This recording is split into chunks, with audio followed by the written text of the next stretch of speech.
Welcome to the Model Health Show. This is fitness and nutrition expert Shawn Stevenson, and I'm so grateful for you tuning in with me today. I've got a question for you. What do you think is the number one stressor in our world today? I just came across a brand new study that found that money is the number one cause of stress among Americans today. And according to this new data, money is more of a stressor than either personal relationships or work-related stress. And I wanted to dive more into this topic because this stress issue matters a lot when it comes to our overall health. And directly, the study also found a higher correlation with money issues being connected to anxiety and depression, which are both serious issues. And on the meta perspective, if we're looking at things from a broader angle, we understand that there's a stress component attached to just about any health condition that you can name. And a 2008 study cited in the Journal of Medical Science found that there's a link between stress and the development of tumors and also the suppression of natural killer cells. So those are the cells in our body that really help to kind of run and manage and affect execution with our immune system. So it's obviously kind of important. And so if we look all the way back to why we're talking about this subject today, money matters. And it's a big issue for a lot of us, and it's something that's on our minds. And so even if money isn't a big concern for you today, I think this is going to be something that's incredibly valuable for you in being of service to the people that you care about, friends and family. Like, this is a pervasive issue in our culture.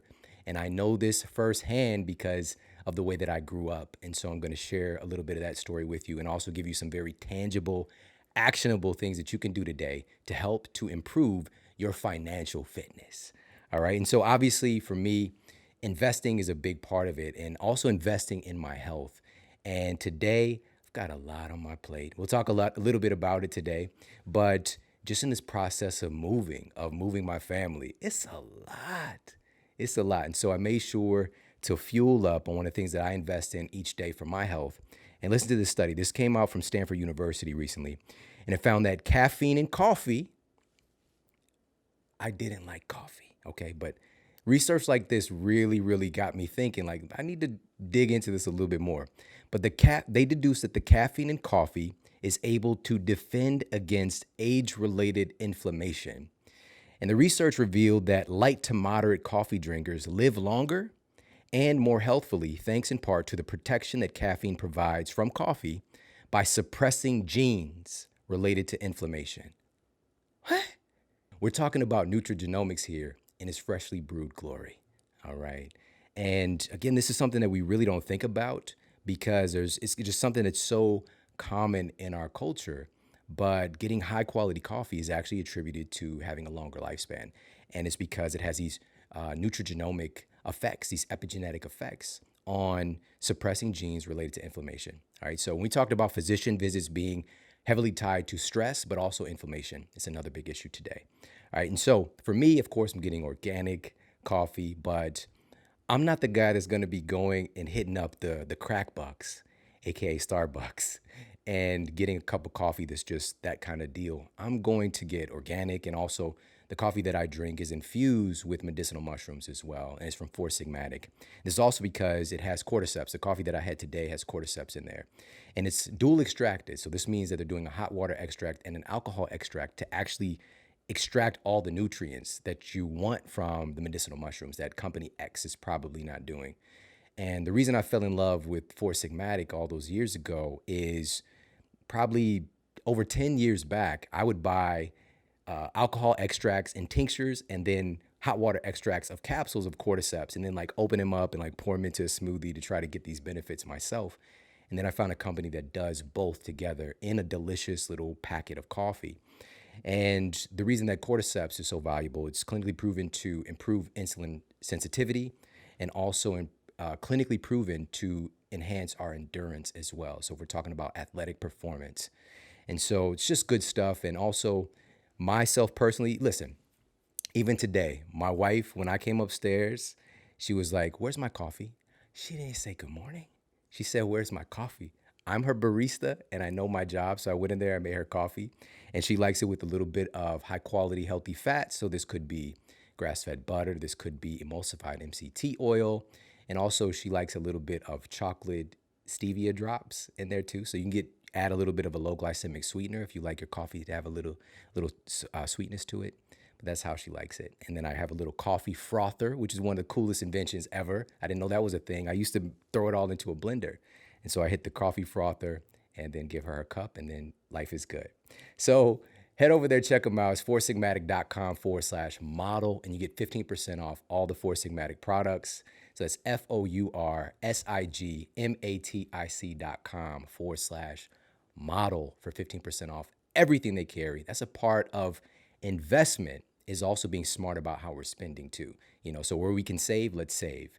And I love the fact that they're giving this 15% discount for this incredible audience with the Model Health Show. All right, so pop over there, check them out, foursigmatic.com/model. And now let's get to the Apple Podcast Review of the Week. Another 5-star review titled Favorite Podcast This Year by CJ Eccles. Shawn Stevenson is such an expert in the realm of health, nutrition, and mindset. This podcast is very educational, but also gives practical advice on how to live your highest quality life. I love the knowledge and practical life advice that he gives on his show. He is engaging and brings so many cool people on the show. I listen to this weekly. Awesome. Thank you so much for leaving me that review over on Apple Podcasts. I appreciate it so very much. And it just means the world to me. So thank you, thank you, thank you. And listen, if you've yet to leave a review, please pop over to Apple Podcasts and leave a review for the show. Let everybody know what you think about the show. All right, I appreciate it so much. And on that note, let's get to our topic of the day. So today we're talking about financial fitness. All right, it must be the money. It must be the money in connection to our health, in connection to stress. This is a big thing on people's minds today. And so I wanted to offer up some very practical advice, but also this is coming from a deep place of experience. I had multiple environments that I grew up in, and living in poverty and also living in a really kind of safe and certain and a feeling of abundance as well early in life. So I've shared this on the show before, but up until the age of about 7, I lived with my grandmother, going to school, kindergarten, first grade, second grade. And it's not that they were wealthy. My grandfather and my grandmother actually worked at a factory, but they worked hard and they got themselves a home in a good neighborhood, and they always had enough. And they made experiences magical for me, So growing up, when Christmas came around, listen, first grade Christmas, I got Voltron, not one lion, all 5 lions. All right. Do you know what that does to a kid? I just felt like I was the richest kid in the world. And those kind of experiences were normal in that household. I had a lot of the things that I would ask for that I thought was kind of on my radar, right? And so this is just giving you a little morsel of what's to come in a transition in my life. But so that was one of the first phases. And matter of fact, I got to share this too. Christmas, second grade, Thundercats.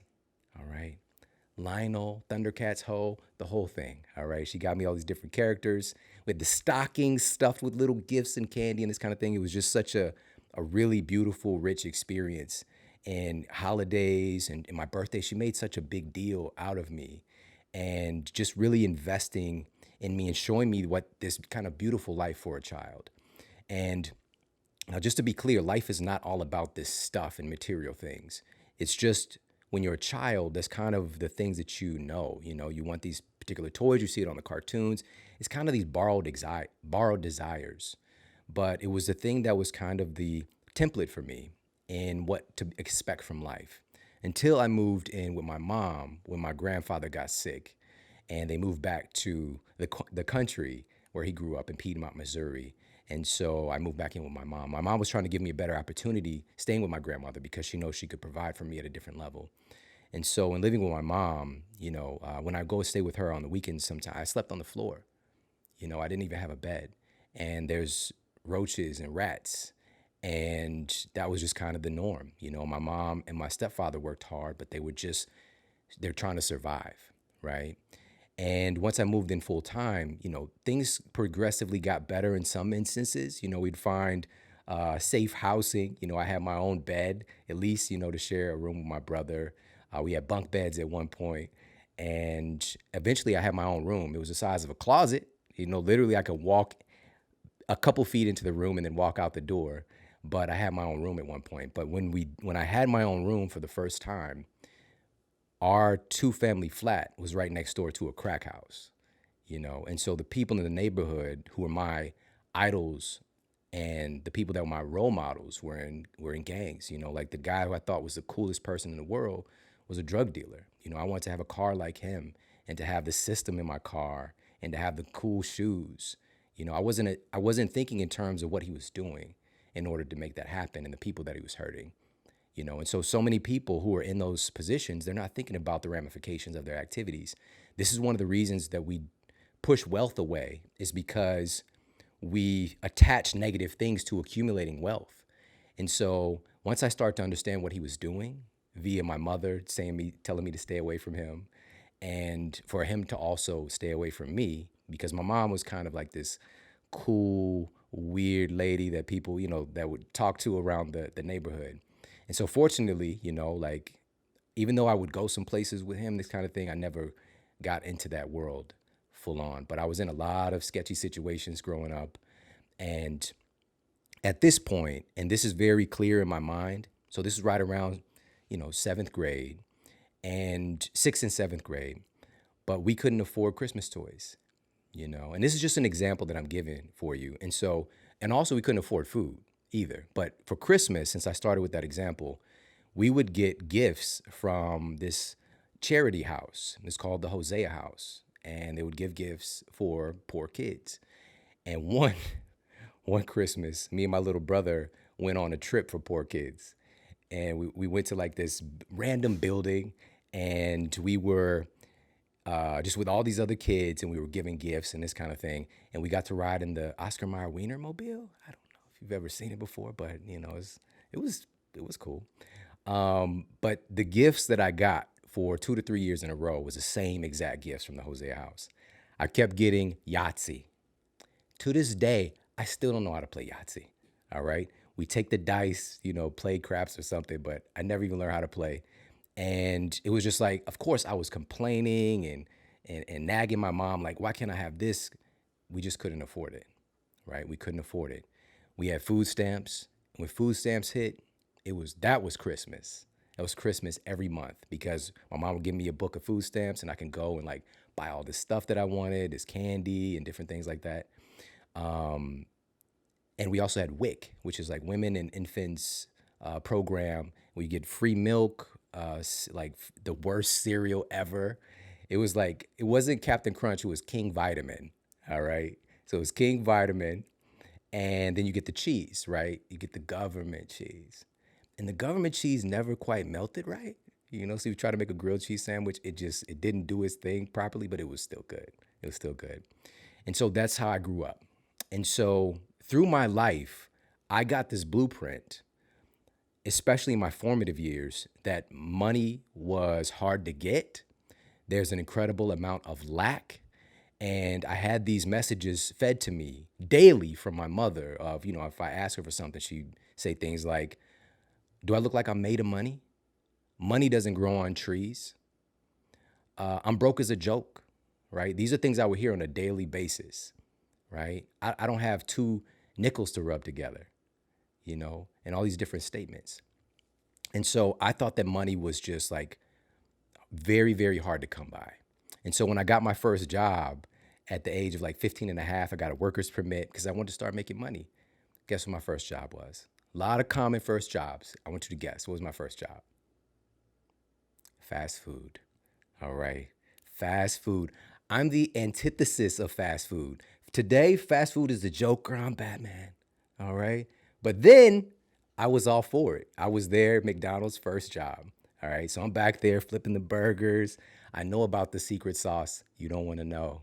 I'm just kidding. Well, maybe.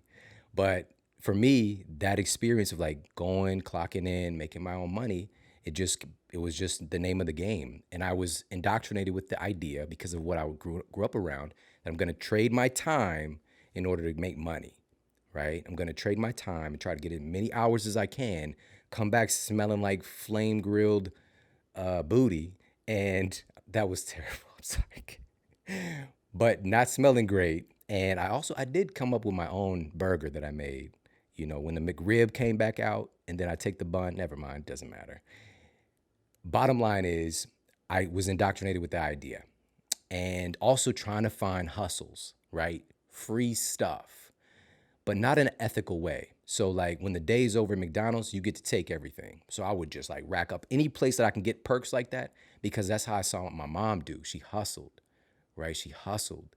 And so anywhere she can get something for free, that's what she got.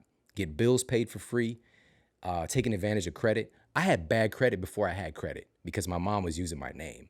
All right. When I first got my first apartment, I couldn't get my gas turned on because my mom hustled and used my name. All right. That's how I grew up.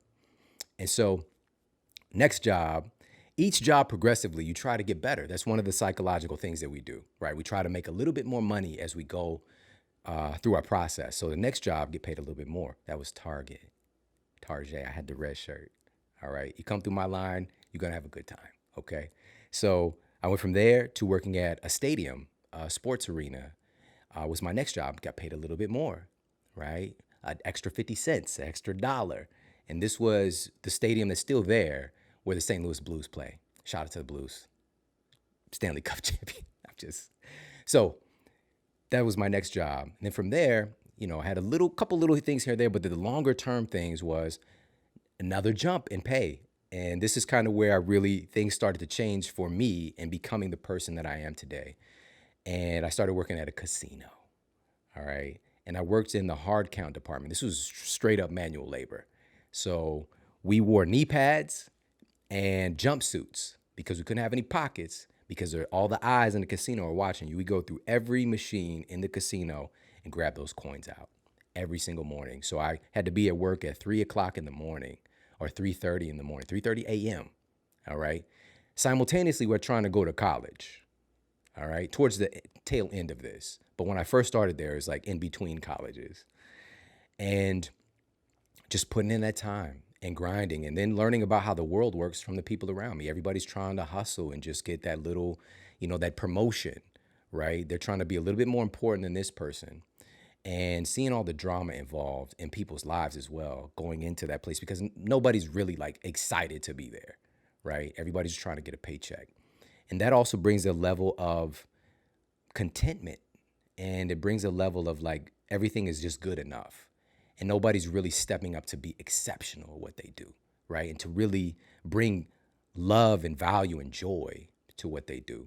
I remember one day, a guest who I've had on the Model Health Show, I opened up his slot machine and emptied the bucket. It was Ozzie Smith, Hall of Fame shortstop for the St. Louis Cardinals. I remember seeing him at my job, right? And I'm just like, man, like that's Ozzie Smith. And everything was so separate for me mentally, because I'm just here trying to get this check. And he's like created all this value and inspiration for the world. And those little moments like really played in my mind, like there's something not adding up here. And so I just wanted to show you a little bit of my background and the levels of things that I went through, because it was while working at the casino that I had that health crisis that, if you know my story, took place, where I found out that I had this so-called incurable spinal condition, this degenerative bone disease and degenerative disc disease. And I went from working at this casino full-time, making, I think it was like $14 an hour or something, which might be minimum wage now. I don't know. But that was great for me back then. I could pay for my college apartment, get my daughter some shoes, and that was that.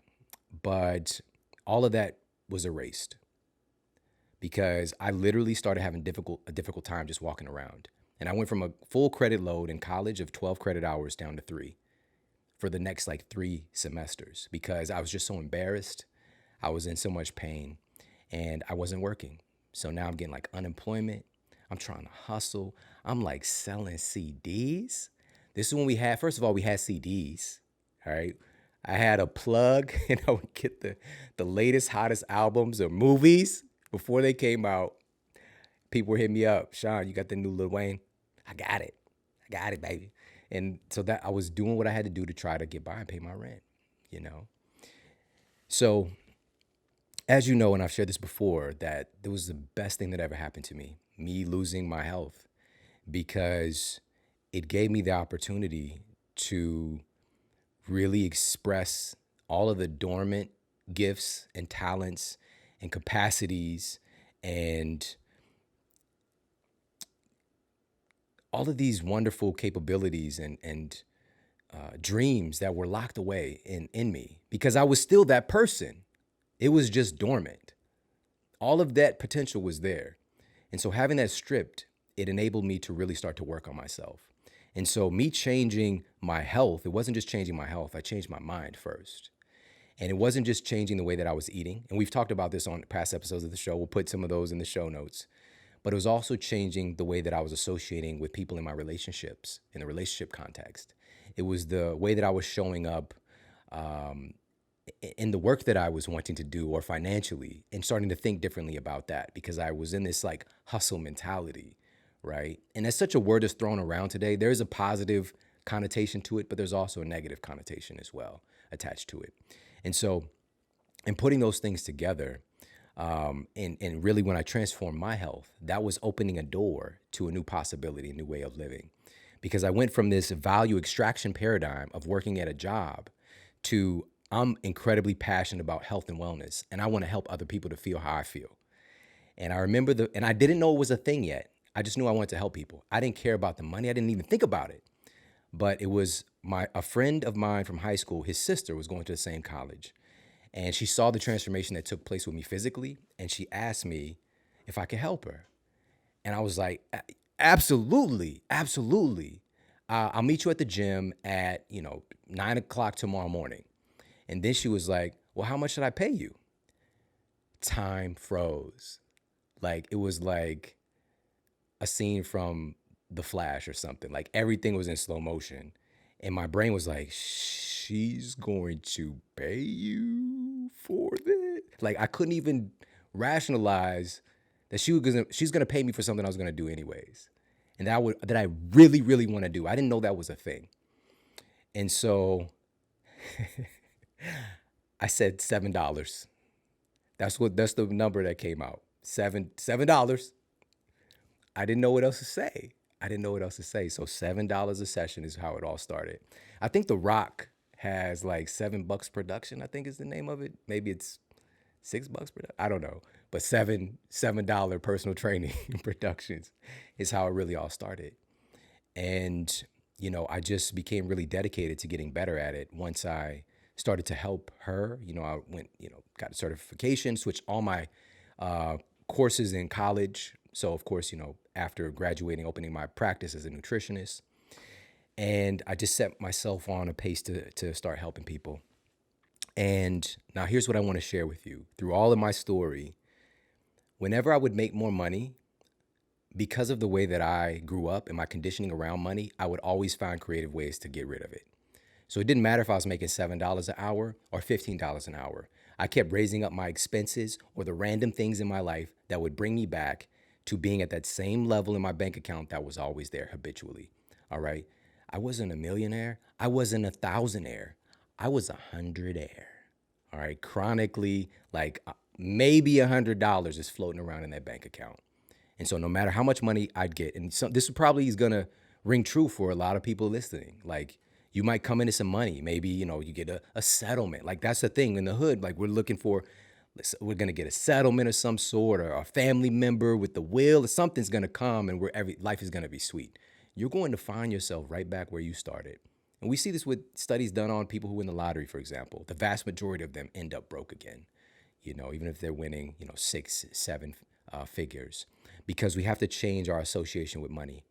And this is one of the things that I want to share with you guys today and really talk about the number one piece here in improving your financial fitness is you have to change your relationship with money. I don't want money to be a stressor in your life anymore, and it does not have to be. If you believe it is, it's because you're so deeply tied to the story. And there's so many things in your life that you're not doing that you want to do because of money, because of your story around money. I can't do that because of money.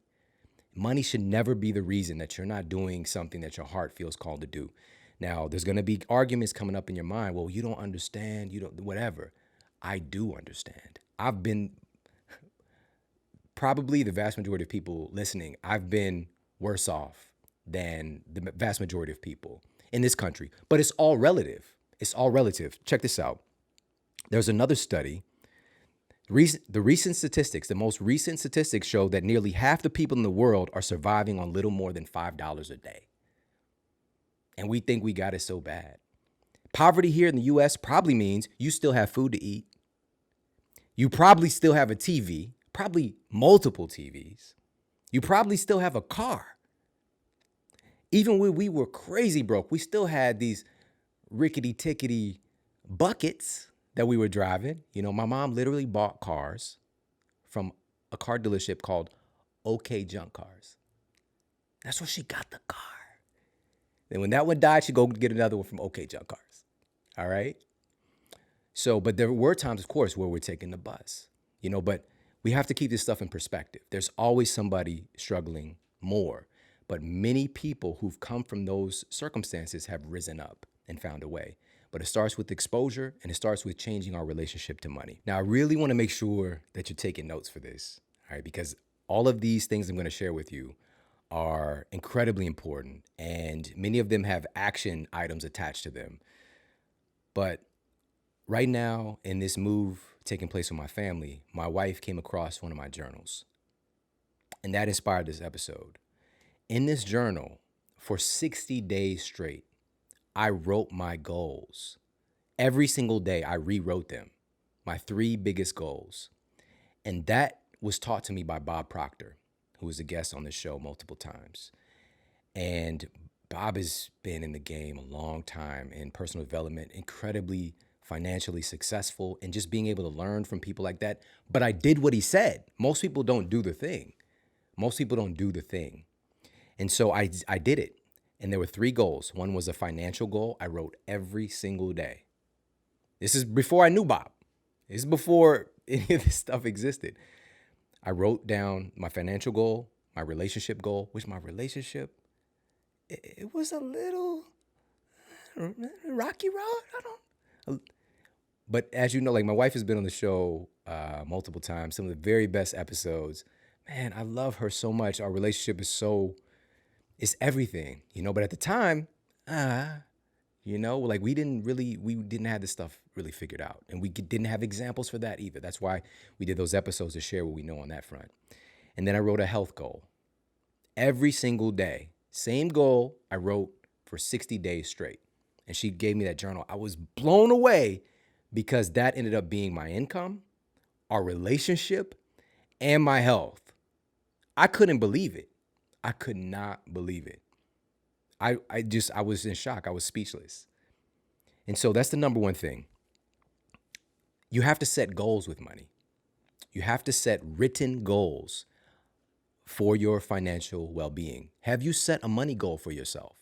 You might have set different goals or just told yourself you want to make a certain amount of money, but have you ever got really honest about what kind of income do you want to make and actually writing it down? You don't have to go as far as I did, but I would encourage you to. And so written goals, that's number one. In order to get to that destination, we need to know what the destination is. It's like a GPS, right? How in the hell we're going to figure out what we are going to acquire if we don't even know what it is? Where's the end destination? Where are we going? And so get clear on what that looks like. And I can't tell you what goals to write, but if you've just been hovering around, we'll just give an example, $30,000, and you want to make $5 million next year, you have to believe that this is possible. It is possible. Many people have done it. You need to stretch yourself, but you also need to be in a place of, I don't want to use the word reality. It's not, because we're not talking about reality here. We're talking about getting out of your comfort zone and understanding that what got you here, 30,000, is not going to get you here to 100,000. So maybe that's the goal, is to go from 30 to 100,000, which you can do. And we're going to talk about how to go about doing that. All right. So have a goal, specific financial goal, write it down. All right. Get clear on what that looks like. Something that makes you feel a little bit uncomfortable, but you need to be honest with yourself about what do you want. Now, some people, again, are going to be like, well, money's not that important. You're not going to have any of it. All right. And we'll tell ourselves this story to make us feel good about not having money. All right. If you actually are getting honest with yourself and understand that you do need money to do certain things in our culture, it's the medium that we use. That's all it is for me. I changed the association because of the stigma. And so there's a statement from Kanye West in the song The Good Life. He said, having money is not everything, but not having it is. All right. Having money isn't everything, but not having money is everything. If you're coming from where I'm coming from, where you're trying to survive and money can make the difference in you eating, feeding your child, keeping the lights on. Man, so many times we had utilities shut off. Life is not sweet in our culture today when you don't have power, or you can't cook food, or you can't take a bath because you don't have hot water. All right. And so we understand that money is not everything. Absolutely. But in our culture, not having it is, especially with the levels of stress we're seeing. And so that's why I thought this was so important to talk about. So that's number one. Next thing is we have to address our faulty beliefs about money. We can say we did it, but have you actually done it? Because this stuff is deeply ingrained. It's an association. Just like we have associations in how relationships are supposed to work or our health, there's also associations in how money works. And so for me, we're looking at like all those messages that were instilled in me by my mom, right? Money doesn't grow on trees. Do I look like I'm made of money? I'm broke as a joke, right? And associations in our culture, it's changed now a little bit. But for me, growing up, it was like Christmas Carol, right? Scrooge McDuck. He's got all the money. He's stingy, right? Not letting anybody, get involved, not charitable, not serving and helping other people. He's just all about the money. All right. Shout out to DuckTales, though. I mean, what a great cartoon.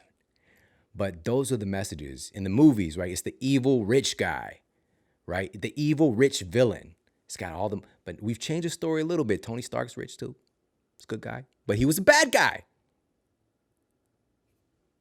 It's possible, right? And so thinking about those things, like what do we associate money with? Is it somebody who's stingy, who is taking advantage of people, right? That's another thing that was kind of instilled in me, is that those people who are wealthy is because they don't care about other people. They're only looking out for themselves, and they took advantage of people, right? Because that's how my mom was getting money. Many times she was taking advantage of people to get that money. So I thought that that's what it took. At a subtle level, it's there. And so for me, addressing these faulty beliefs about money, because I'm not going to accumulate and attract something to me if I believe that it's bad and it's going to hurt me. I'm going to repel it, because our biggest driving forces as human beings is to move towards things that are good and away from things that are not good. Move towards pleasure away from pain, right? And so what are those things for you? Like, what are those messages that you have in your mind that having money or being wealthy is attached to that's negative, right? Just really just kind of pull it to the front of your mind's screen and look at it. Like, is that true? Is everybody who's wealthy stingy? Is everybody who's wealthy taking advantage of people? And so here's a little thing that I did personally, because even as I heard these things, these different ideas, I started to work on them. It took time. Because I came up from poverty. It took time. But one of the biggest, and I'm just going to give you this one. We got other stuff to get to, but I want to give you one of the biggest lessons that I was going to say for later. I started to have more money and more financial capability to travel, to go to events, and we'll talk about why that was important for me. But what really took things over the top was when I connected having money towards doing good. When I connected having money towards my ability to do more good, to be able to produce this show, I needed money to do it. I put my heart and soul into this, and nobody is out there funding it. It was an idea that was born in my mind that I wanted to do.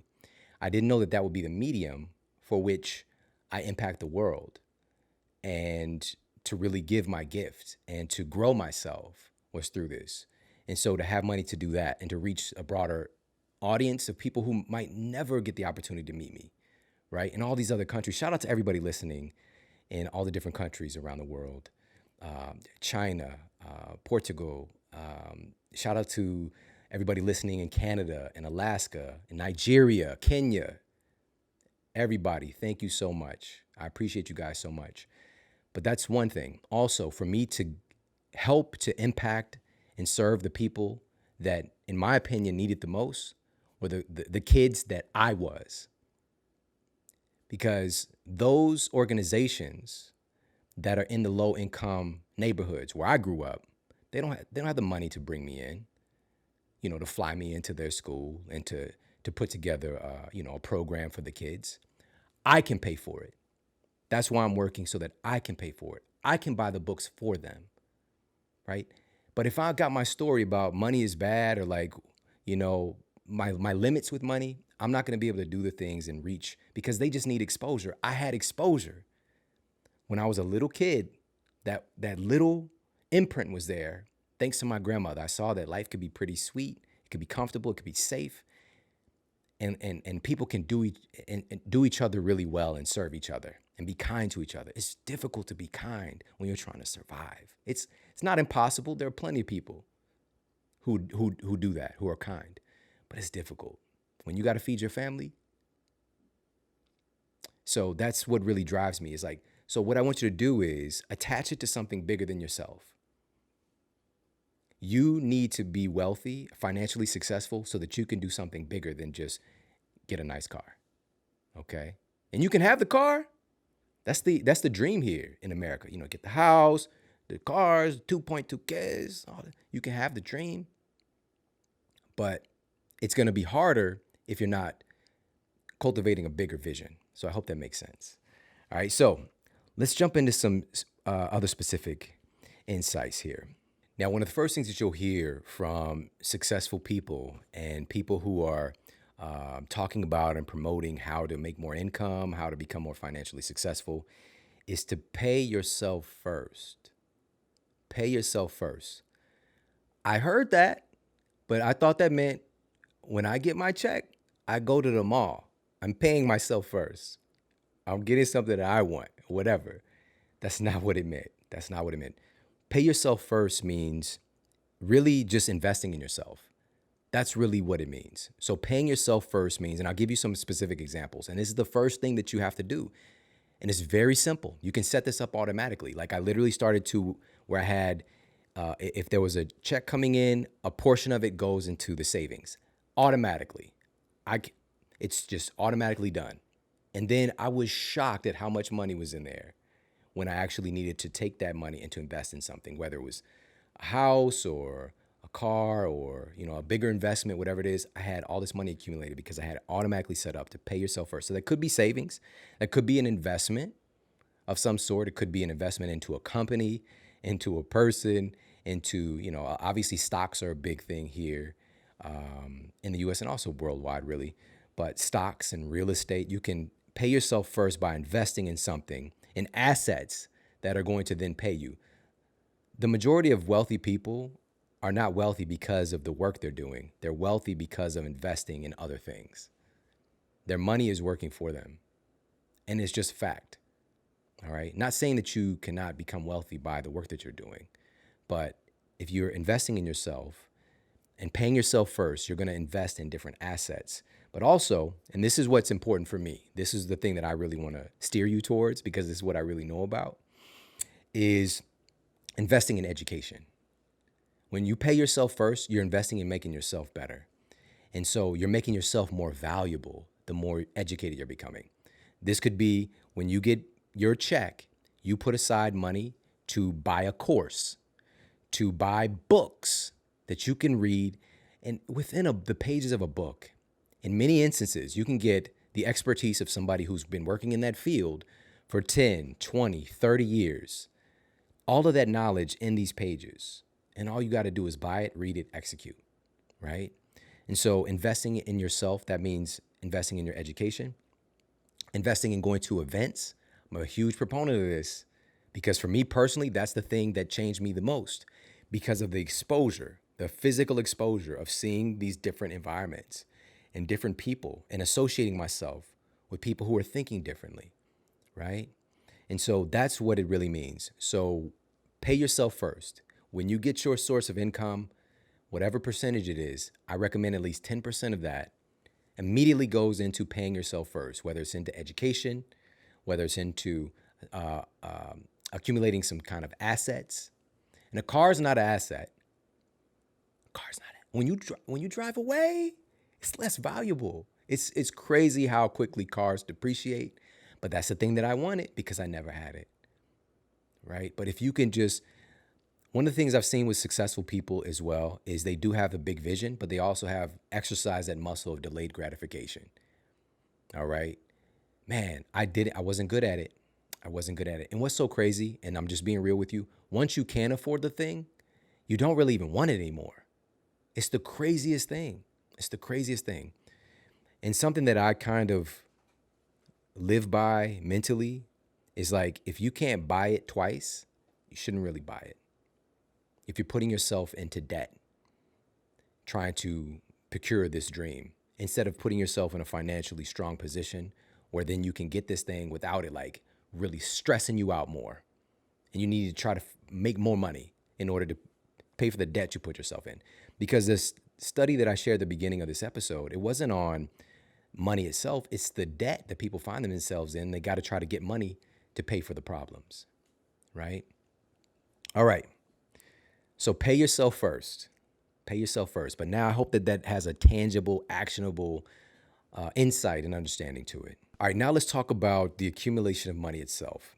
After we've created our written goals, after we've addressed our faulty beliefs about money, after we understand we're going to pay ourselves first, now we look at, okay, I've got this financial goal to make $100,000 next year, or, whatever it is for you. And right now I'm making $45,000. My job is paying me this. How can I get from here to there? I can only get paid so much in my job. I got some solutions. So number one, if that job that you have is not meeting your financial goals alone, then I need you to investigate in what it takes to raise it up.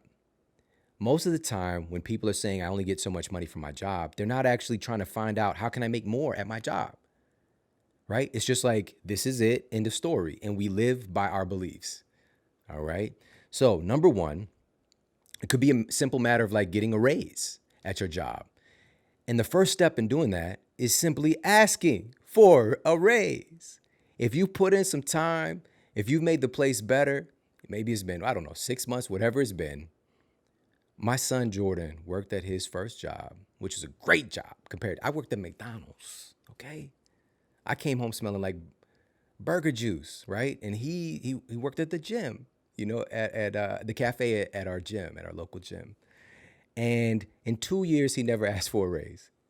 I found out he's making the same amount, but also his paradigm was like, it just wasn't that important. He was able to do the things that he wanted in his life, his conditions, but he also has a different entrepreneurial mindset about things, which we'll get to in a minute. So if he needed to get money for something, he knew what it took to do it, and he would do it. He could switch it on, switch it off because of the environment and exposure he's been around. But he never asked. And I was like, what? He's like, I just never, wasn't important, right? Ask, okay? Ask. Number two, maybe you need to hit certain numbers in order for you to accumulate more money in your job. Maybe it's a sales number, right? Maybe there's incentives involved in that. Maybe there's a commission involved in that. Or maybe there's just more significance attached to that when you are making more sales or providing more services to more people or better services, right? Companies want good people who are making them look good, right? And so if you're finding ways to do that, they're going to be more inspired to investing in you, all right? Also, maybe even within the job, you need to further your education. So for a lot of people, this is the big thing. It's like, I get the job, then I go back to school, I get the degree so I can get a pay increase. But you don't necessarily need to do that or go back to school. That is one way. Maybe it's taking a certain course. Maybe it's, investing again in certain books and finding out how to be better at your job, right? Also, really here is simply finding a way to be of more value in the workplace, right? Again, companies love people that make them look good and that support their business. If you're helping to make them money, they have a vested interest in keeping you happy as well. So finding a way to add more value and become a linchpin in the organization. Okay. And so a good book for that would be a book by the same name, Linchpin, from Seth Godin, right? So check out that book. If you are in a job right now and maybe you enjoy your job and you just want to make more income, find out how to become a linchpin when things are so fluid and changeable and chaotic in some senses in the job market today. You can find out how to be a linchpin in that organization. Some great information there. Also, if you're in a job and that ceiling is holding you back from reaching your financial goals, there is another option. You can get a new job. Now, I know this sounds crazy. Because this was the biggest thing for me. When I was working at the casino, I was just like, I didn't want to be there. I wanted a different job, but I just didn't do it.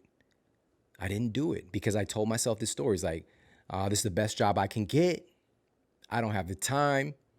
All I literally had to do was just get on the computer and apply for other jobs. I just didn't do it because I had told myself these stories, right? And I was lucky to have this job. Well, that's what you get, right? Life kicked me out of that job, thankfully. And no disrespect to the casino and whatever stuff they're doing, but that was not my dharma. It's not my path, right? And so if you feel right now, number one, if you're unhappy where you're at, because we've talked about this on the show as well, it's not just the fact of like our financial well-being is stressing us, but there is job-related stress was high up there on the list. But personal relationships and jobs almost combined equal the amount of people who are under stress financially, right? But it still is a big one. Just being stressed about work because, just not wanting to be there, having so much of a workload and not enough payoff from it. Because a lot of times if you're working really hard, but you're also seeing the fruits of it, it doesn't bother us, right? But if we're really doing something that we don't enjoy, it takes a lot of our spiritual energy to try to do that job. And then plus we're going to be showing up a lot of times for many of us. And I got to talk about this, showing up in a way that's not conducive to you getting to the place you want to be, because you're not showing up as your best self in this job because you don't want to be there. I promise if you're not going to be excellent with what you're doing right now, when you get to the thing you do want to do, you're not going to be excellent. You got to start being excellent now. And then you can transition that, parlay that into something else. I've come across absolutely incredible people in their service job, right? Maybe it's at the mall, maybe it's at Foot Locker, right? And they're just like, hey, welcome to the store, sir. How can I, and just like, oh, you should try this. And it's just like very engaging. Maybe they're making jokes, hanging out, whatever, just being friendly and being supportive, right? Versus the person like, hey, I know you on your phone. I don't mean to bother you, but can I get 11? Yeah. It's a whole different vibe. So being excellent at your job, right? And so many people want to get paid and they want to get acknowledgement for doing a job that they're supposed to do anyways. You're supposed to do these basic things of being kind, of being a problem solver, right? The customer's always right, trying to find a way. Even I know obviously there are situations where customers crazy pants, all right? I get that. But in many instances, people are just trying to be happy and they're trying to solve their problems. They're not coming to you to have more problems added to their plate, right? So finding ways to be of service and to be excellent where you're at is going to transition over into other things, right? So if people would be great, I could see the talent, I could see success, and I could see when people are not going to be successful, right? They're showing up at their job. They clearly don't, they're waiting for the clock. I can't tell you how many times people have said, while I'm there, checking out or something, 5 o'clock's coming, just, okay, I didn't come here for that. I didn't need to know that you can't wait to leave this place. I'm here to, spend money at your place. You know what I'm saying? And so just keep that in mind. You can get another job and there are other strategies within the job context that you have to make more income. All right. So I really hope that starts to spark some thoughts, because that's what it really is. It's just to start thinking differently about our relationship to money, about our relationship to our jobs, and understanding too, I worked in a job. I needed that job. I did need it. I had kids that I needed to provide for. I understand that. But I also had so many other possibilities, but I was being blind to them because of the story I was telling myself. Like, this is what I have to do. This is what I'm qualified for, whatever. Nah, if you're listening to this, you are qualified for so much more than you realize. So much more. But you have to stop telling yourself the story that this is all that you're going to get. Now, speaking of jobs and working in a place that's really cool that you enjoy, shout out to everybody at Organifi. I went to their office, their headquarters recently in San Diego. There was 6 employees there. 6 employees who found out about Organifi from the Model Health Show. What? I could not believe it. I could not believe it. And they were so pumped to be there because the culture is a place of like support and fun, and everybody's working together for a common goal, and everybody's wanting to be of service and to, come to a place where positive affirmation and support is just kind of the culture, right? There are places like that. There are places like that. There are more and more businesses that are being birthed that have those principles, So just please know that there's a possibility that, there are beautiful work environments. If you do want to have a job and that job security, you just got to change your thinking. Reach out, experiment, get online, find out. Take advantage when the opportunity presents itself. And so obviously I'm a big fan of Organifi. I travel with my Organifi Go Packs whenever I'm on the road. And I just came across another study that really tripped me out about some of the ingredients that are in the Organifi green juice formula, specifically spirulina. Now, I don't know if you realize this, but the United Nations has been working to utilize spirulina to help to stamp out our global malnutrition problem. All right, our malnutrition crisis. We see on the commercials, the people trying to give them rice, right? Some little white rice. That's not how much nutrition is actually there. They're actually cultivating, utilizing spirulina to actually help to stamp out global malnutrition. That is remarkable. What's so special about this food? It's so dense in micronutrients. And it's also one of the most powerful sources of a macronutrient, protein, which spirulina is 71% protein by weight. It's the most protein-dense substance that we've ever discovered, right? But just to keep this in context, all right, it's about 4 grams of protein that you're going to get from about a tablespoon. In order to equal the amount of grams of protein in a chicken breast from spirulina, you're going to have a buttload of spirulina, all right? That's a lot of spirulina. Clinically speaking, buttload. That's a clinical term. But this protein is potentially more bioavailable, all right, than the chicken breast. And also it's much more micronutrient dense. And so that's what I want you to understand. In a recent double-blind, placebo-controlled study, participants who received spirulina lost significantly more weight and had a greater reduction in body mass index than those taking a placebo. Another study, and this was in the Journal of Medicinal Foods, uncovered that having just 2 grams of spirulina a day had outstanding effects on reducing blood glucose levels over the course of a 2-month study period. All right, so this food is supportive for your metabolism. It's supportive for your insulin sensitivity. It's something really special about it. And it's just one of the ingredients in the Organifi green juice formula. All right, also in there is chlorella. And I've got some remarkable research I'll be sharing about chlorella coming up here soon as well. But here's the thing, it tastes good. All right, spirulina by itself, no. You could call it an acquired taste, It tastes good in guacamole, just a little tip. But the green juice formula tastes incredible.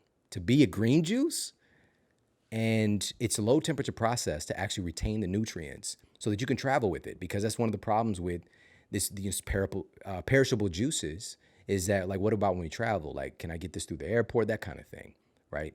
A few years back, I used to always try to find when I get off a flight, where can I get myself a green juice, this kind of thing. Got my green juice Go Packs. I literally open up on a plane and just pour it in the bottle, shake it up, and I get that infusion. And you feel it, And so, tastes great. My kids have it just about every day as well. Huge fan of Organifi, the company, the culture, and what they're doing as far as the nutrition as well. So you get 20% off their green juice formula, their delicious red juice formula as well. and their gold and all their other products when you go to Organifi.com/model. That's ORGANIFI.com/model. You get 20% off everything they carry. All right. And again, just a big shout out to everybody who's taking advantage of the green juice, and also just a big shout out to the folks over at Organifi. All right. Organifi.com/model. All right, so let's shift gears a little bit here. Since we talked about having the job, right? Having the job, let's talk about something a little bit different.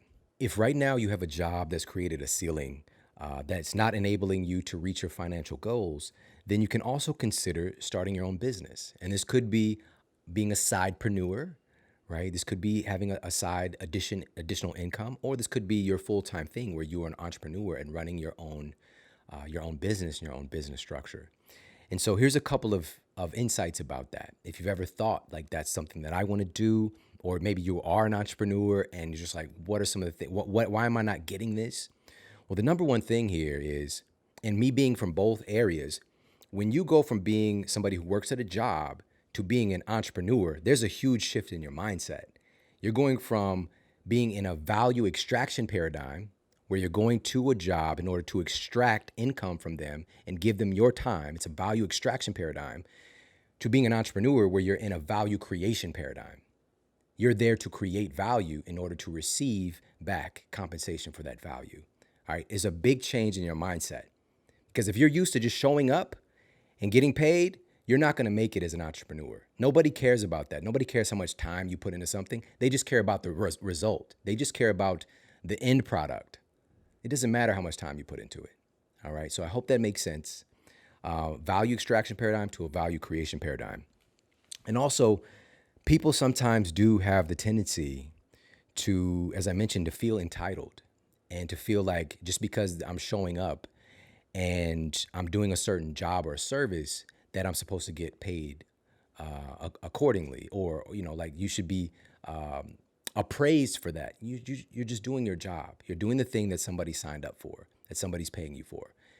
To be great as being an entrepreneur and making a substantial income, you want to be great at providing a service and going above and beyond.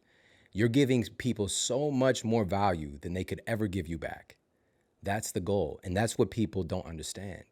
And sometimes we're not willing to do that because we think it's so hard. And that tells me you're not in the right business if you think it's hard, because I want to do it. I want to go above and beyond. I want to give every single ounce that I have. And I don't feel like I'm missing out on anything because I'm giving, and also I'm getting in return, but I feel so fulfilled because of all the value and the happiness that I'm creating as well. So I hope that makes sense. So going above and beyond is how you go from getting by as an entrepreneur to becoming exceptional. And there was a long phase where I was not making that income back when I was giving a lot. And that part of that too, I got to get to that place of what are my financial goals? I didn't have any then. I was just like flying by the seat of my pants. And first of all, what does that even mean? Flying by the seat of my pants. One day somebody's going to deconstruct that, break it down. What does it mean? I have no idea. Whenever I think about it, I think about ziplining, maybe? I don't know. Anyways, so with the shift in mindset, also, you get paid as an entrepreneur in direct proportion to the value that you deliver. You get paid in direct proportion to the value that you bring. So in order to be a more successful entrepreneur, you've got to find a way to give more value, right? My goal is to give more value than anybody else could ever imagine. What if you start to live from that perspective? Wouldn't you make a lot more people happy? And wouldn't you probably be financially compensated because you're giving so much value, right? It doesn't even have to be a lot of people. Just the people that you are engaged in business with, really taking care of them. That's really a powerful way, because a lot of entrepreneurs their big thing is like, I got to reach more people, instead of like going deeper and taking care of the people that are already investing in them and paying attention to them, right?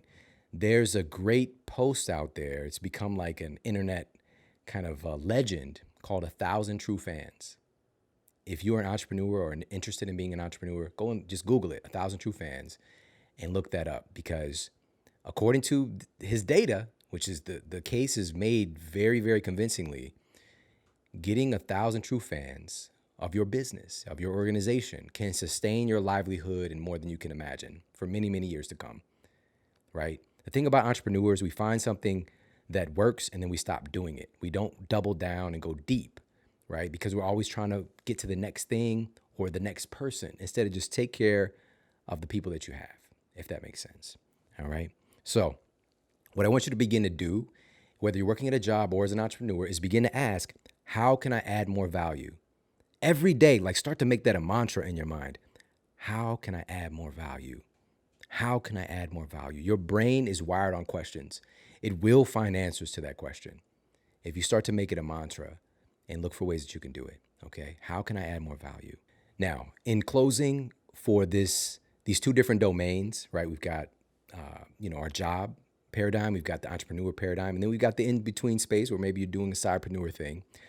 Overall, for all of this and taking our financial well-being to another level, this is really like anything else in life and the things that we've talked about here on the Model Health Show. We're looking at every single aspect of the things that affect your health. And it's not just the food that you eat. It's not just the exercise that you do. It's not just the sleep. It's the relationships as well. It's the thoughts that you're thinking, right? Your thoughts have correlating chemistry that's released into your body. Whether you like it or not, it happens. That's how powerful we are. This is why money is attached to stress, because we think about money in a stressful context. It releases chemistry in our body. So this is not a joke. And this is something that we can change. We can be more proactive about. But like studying all those other things, we have to make money a study.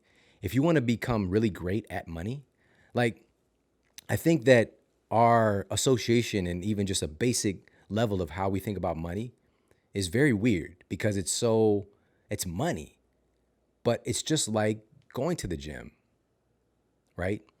You're doing a workout, right? But you have to try to get money. No, you're doing money, right? You're doing money, learning how to do money, how to become more financially fit in your form, in your variety of exercises that you're employing, right? Just becoming more skilled in the different modalities and movements with money. But we want to strive to become better at doing money, right? So that we don't think that it's something we have to try to get, but something that we do, we engage in. I hope that makes sense. And so how do we do this? We have to make it a study. We've got to invest in knowing more about it. So if this is an area of your life you want to improve in, read books about it, about becoming more financially successful. Listen to audios about it, audiobooks and shows about it. Watch videos, right? Find people that resonate with you. This is not my specific domain, but for me, it's like something I wanted to talk about because it is a big part of our health. And I want to be able to bring more people to you.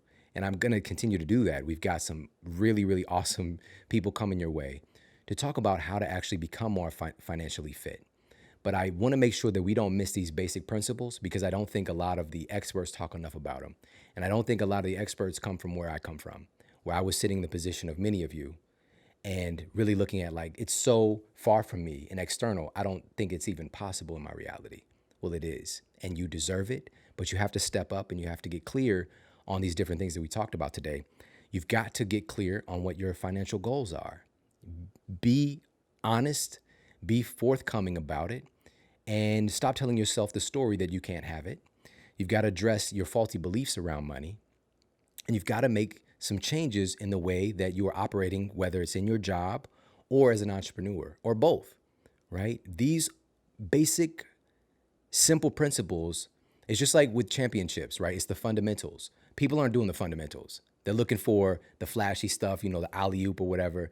Defense wins championships. Doing the fundamentals wins championships. All right, so do the fundamentals. Pay yourself first, but that means to invest in yourself. All right, you are your number one investment, the most important investment in the entire universe. For some people, it might be, well, no, it's my relationship, it's my kids. You are number one because all those other people need you to be your best. All right, so invest in you.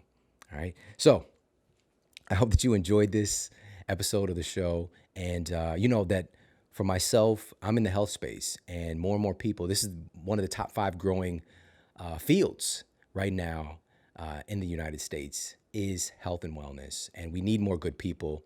And so if this is something that's been calling out to you, if you're in the health space already, or you are interested and excited about health, and it's just something that you are really would love to be a part of, you can definitely check out how to become a certified health coach with training from me and my associates, some of the very best people on the planet. Because that's another big thing is you want to learn from the very best. Learn from the people who've already gone before you and who are willing to share, because those are the successful people that you really want to learn from, not from the people who are hoarding it. There are some Scrooge McDuck people out there, all right? But learning from people who are just willing to share and give everything they know. And that's what I want to do for you as well. So if you are interested in becoming a health coach and working in this space alongside myself and my colleagues, then definitely pop over and we've got a short quiz for you to see just kind of where you would fall in and qualify. And we also have right now $2,000 scholarships for our certification program. And we have literally, it's like the Ivy League of this industry of health coaching, but you don't need to be like Einstein level IQ. It's not that. We will walk you through every single portion because you are intelligent enough and capable enough to absolutely crush it. You don't have to know everything in order to help people. No one knows everything, but you just need to know the foundational principles.